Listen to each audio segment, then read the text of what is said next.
I assume they're kind. I can't speak Swedish. It's wonderful to be here.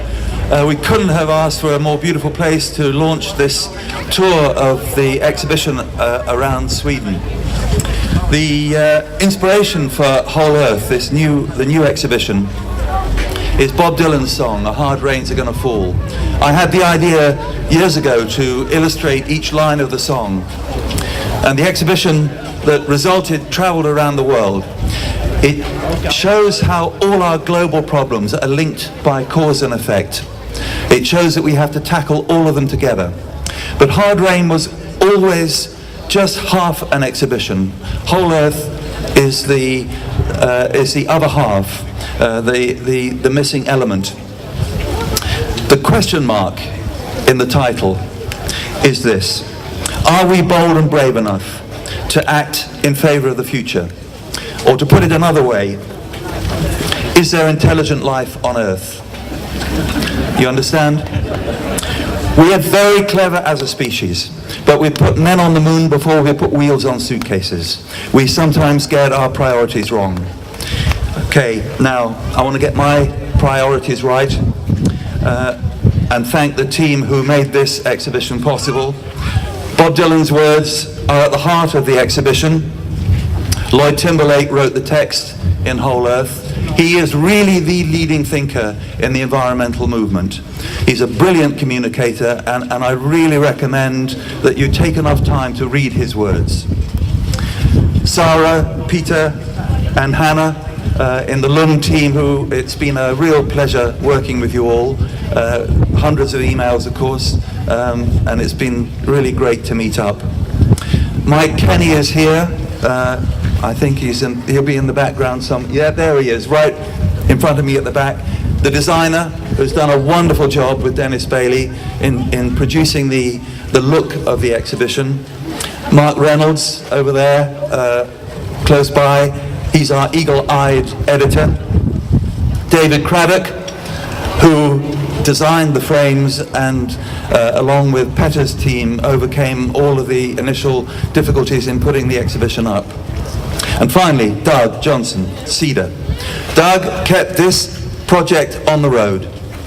If it hadn't been for you, Doug, we would not have this exhibition. We are tremendously grateful for your support. This exhibition really does belong to you. Doug Johnson, thank you very much, everybody.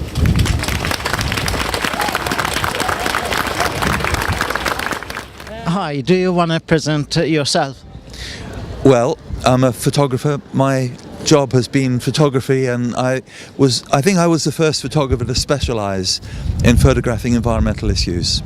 And I traveled to 150 countries in all of these difficult, fragile environments to photograph. Mainly what I did was to photograph the human environment, the people at the sharp end of the environmental debate.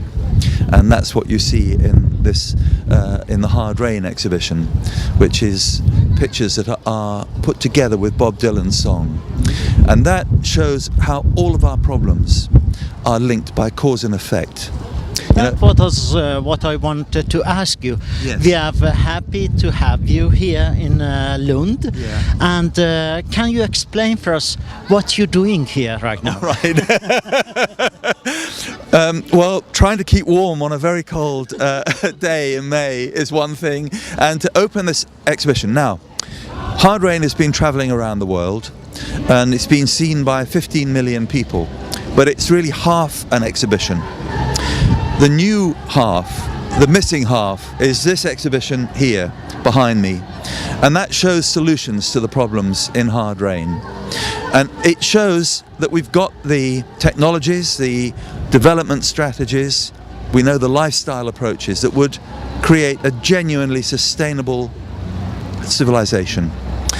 The question is, and the question mark in the title, which is Whole Earth with a question mark after it, is, are we bold and brave enough to really go for a sustainable civilization? Or are we so addicted to our resource-raping, carbon-producing lifestyle that we're prepared to see civilization slide into a very serious decline?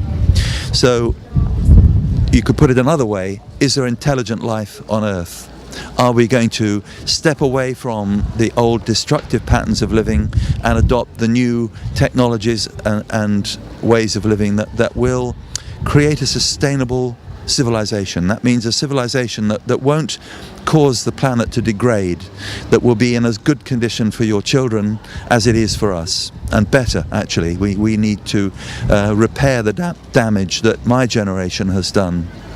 To take some responsibility, but the exhibition you have here is really good and great. We coming and look at closer after, but it's not the exhibition only enough, and you should take in some politician in the base. I understand your question, because of and it's a really good question. I'm really glad you've asked this. When we did Hard Rain, I sent copies of the book to every Prime Minister and every President with a letter really accusing them of not dealing with the problems that are highlighted in the photographs and in Bob Dylan's lyric. And we got very interesting replies. So we were finger pointing at the politicians. I do a slideshow around the world, and I noticed if I said to people got very angry like me that governments weren't acting in favour of the future. If I said, look, put your hands up, anybody who's written to their politician to complain that they're not doing enough for the environment, there'll be an embarrassed silence. And I began to realise that there's been a failure of grassroots leadership.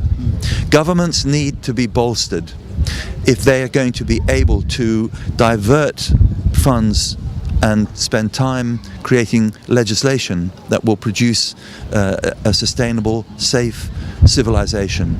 In democracies, governments have to be led by the people.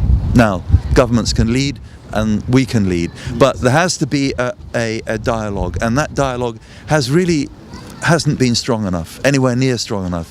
And you're quite right. Look, this is an exhibition. It's a way people can learn about sustainability. But what we're saying in the exhibition is put pressure on your ministers, put pressure on the government. Yes. They need that pressure. They need that pressure. We're saying campaign for something.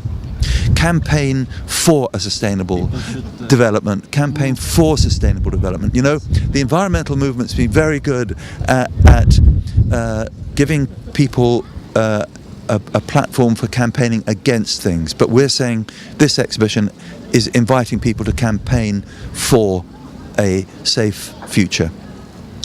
Thanks a lot. You have been in many different countries, and now you are here, and you meet some of our politicians here in Lund. Yes. What do you think about those people? Did you have a good conversation with them? Well, I have met politicians here and in many countries. It's quite clear that in Scandinavia, Sweden and Denmark and Norway, politicians and the population are much more aware of the need for sustainable development and have carried the whole legislative framework very much further than in most other countries. So I think Scandinavia can be something of a real demonstration for the world. I think you're very lucky to live in a country that has really adopted many of the features that we're still campaigning to get in England, where I come from. America is another terrible story of you know, I mean, we won't go into that. So I think you can be proud. The government can be proud of its record, but the population can be proud that it too has been leading the government in the right direction. So I really feel very inspired when I come here, I can tell you. Thanks a lot. You gave us your time, and we wish you happy and luck. A real pleasure to meet you, and I think your questions are very clear and absolutely on the mark. Thank you. Thanks.